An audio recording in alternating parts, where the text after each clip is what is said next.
What's good, folks? You're watching Gian Talk Sports. You know, this is going to be a completely college football video log for the 6 people that watched this a week. Thank you, by the way, for that. Well, let's see. Week 2 of the college football playoffs came out. And what are the big surprises? Let's see. Number 20, USC. Not ranked in the coaches poll, not ranked in the AP poll, but the College Football Playoff Committee was smart enough to realize that USC is a top 20 team. You guys know how I feel about the team right now. I think Washington's going to be a real test to see if they actually are a good team or if they've just been beating on the bottom of the barrel competition of the Pac-12. I'm glad to see that they're ranked. That makes this game versus Washington that much bigger, especially for Washington. I really want to see how USC is going to react, but I'd also like to see how Washington's going to react, considering this is the second biggest game of their season after the Utah game. And that's, I mean, you could argue that this is even bigger than the Utah game. So USC versus Washington at home. Washington is one of the most balanced teams in the nation, the most balanced team in the Pac-12. I mean, they're not unbeatable. I mean, they're undefeated, so no one's beat them yet, but Arizona took them to overtime and was able to put points on them. Utah, with their mediocre offense, was able to put points on them. So I wouldn't be shocked if this turns into a shootout. USC's clicking right now. I mean, let's be honest. Nobody in the Pac-12 has the offensive weapons that USC has. So Washington, you know, we're coming for you.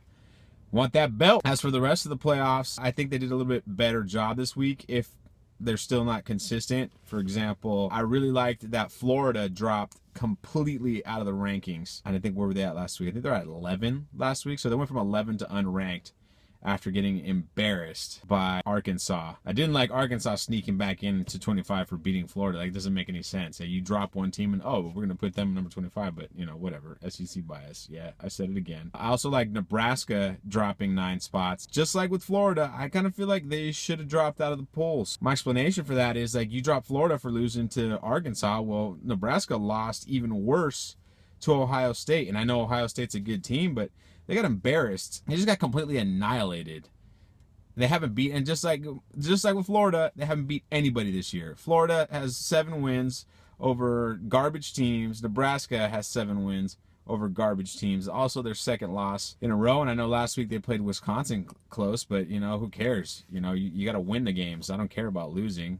You know, maybe you give Wisconsin that excuse because they beat everybody else, and they beat LSU and they beat everybody else in the Big Ten except for the 2 top teams. But, you know, Nebraska hasn't beat anybody, so them dropping 9 spots is like, okay, I kind of get it because they're in the top 10, but I kind of feel like they should have dropped out completely as well. Things I had issues with for the College Football Playoff Committee. LSU, they kept Alabama out of the end zone and just off the scoreboard for the entire game until the last the last half of the fourth quarter. And they lost 10-0 against maybe the best defense in college football, maybe the best team in college football. And you're going to drop them, I think, where'd they go? I think they went to 24 from 13. Like, come on, dude. That's 3 or 4 spots. And on the other hand, you had Texas A&M only dropping 4 spots after they got beat up by Mississippi State, who was terrible this year. Mississippi State lost to an FCS team. I don't know, actually, they might not be SBS, but Mississippi State lost to South Alabama or something like that. They haven't beat anybody. They're under 500. They're looking terrible in league play, yet they beat Texas A&M, who should never have been number 4 in the first place, as we discussed last week. And I'm not the only one nationally that felt the same way. But 4 spots, you know, you drop Florida completely out. You drop Nebraska 9 spots. Both of them played ranked teams, yet A&M plays an unranked team with a losing record, and you only drop them 4 spots. I mean, I feel like they're kind of trying to save themselves face.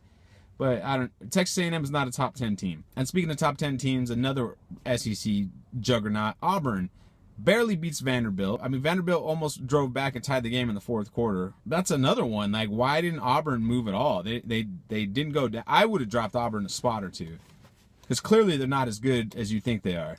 But whatever, they stayed there. Florida State and Virginia Tech. Oh, man. There's people out there who think a win is a win. When it comes to college football, I'm not one of those people. A win is not a win when you're playing inferior opponents. FSU barely got past. I think it was NC State. Virginia Tech, I don't even know who they played, but they both won by 4 points, I believe. Maybe Vatech won by 6. I don't know, but they're playing bad teams in their league. I've already said the ACC is probably the second weakest, right behind the Big 12 when it comes to conferences in college football. They both moved up 4 spots, which I think doesn't make sense. I mean, it goes back to like A&M only dropped 4 spots, yet you rank them ahead of Auburn because they beat them earlier in the season.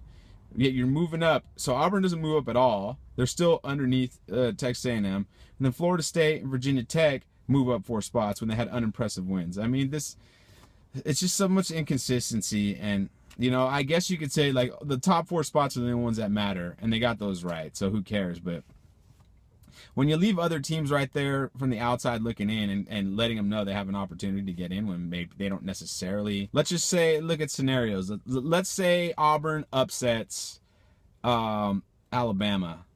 Well, that means Auburn's going to make it to the SEC championship game. If they win the SEC championship, do they belong in the playoff? I don't think so, but maybe you put them in because, you know, they were in the top 10. If Louisville, like, if for some reason Clemson, well, that's a bad example, because if Clemson drops 2 and Louisville wins out, I think Louisville deserves to be in. But same thing with the Big Ten. Like, let's say Ohio State beats Michigan, and then Michigan's only lost to Ohio State, and they're top 5, and then Washington loses the 1 game. You know, you're going to justify Michigan over Washington? I don't know. I'm all over the place right now, but it's another week of inconsistencies when it comes to the rankings of these teams. And we all talk shit about the BCS, but man, this is starting to get ridiculous. And the excuses that they come up with, like every week. Like, I agree with some people. Like, if you're going to rank A&M over Washington last week, you should have ranked Ohio State over Washington this week, because they've just played better teams. They beat better teams, you know. But I don't know. I'm not on the committee.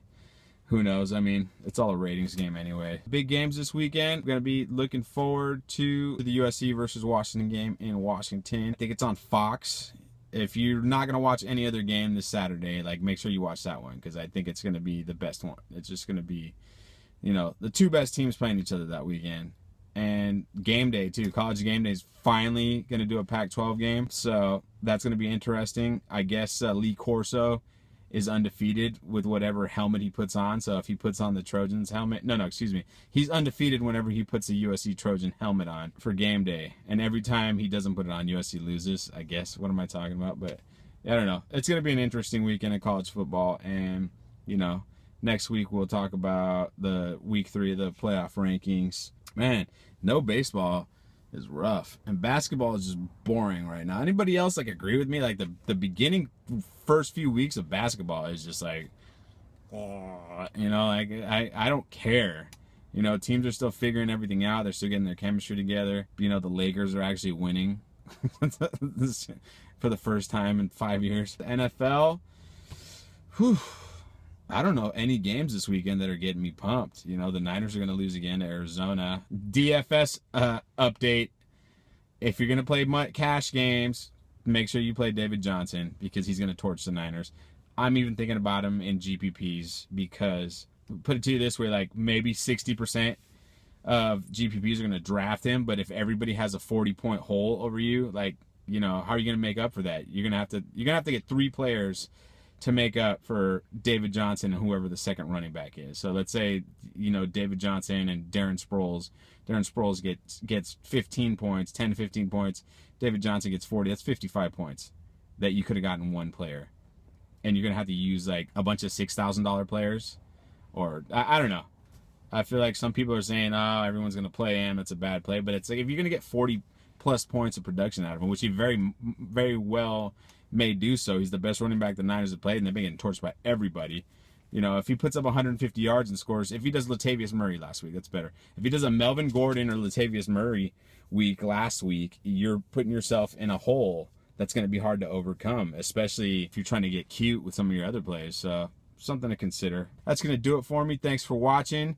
dngtalk.com. We're going to be recording another podcast soon. If you haven't, check out the Doctor Strange one we did with Prodigy from Blacker Than Black Times Infinity. Really cool stuff, really funny stuff. This Sunday, we'll be recording another one with our thoughts on the election that seems like everybody in California is disappointed about. But it's going to do it for me. Like I said again, at DNG Podcast on Twitter, at DNG Talk on Instagram. Follow us on Facebook, Daniel and Gian Talk. And I'm out.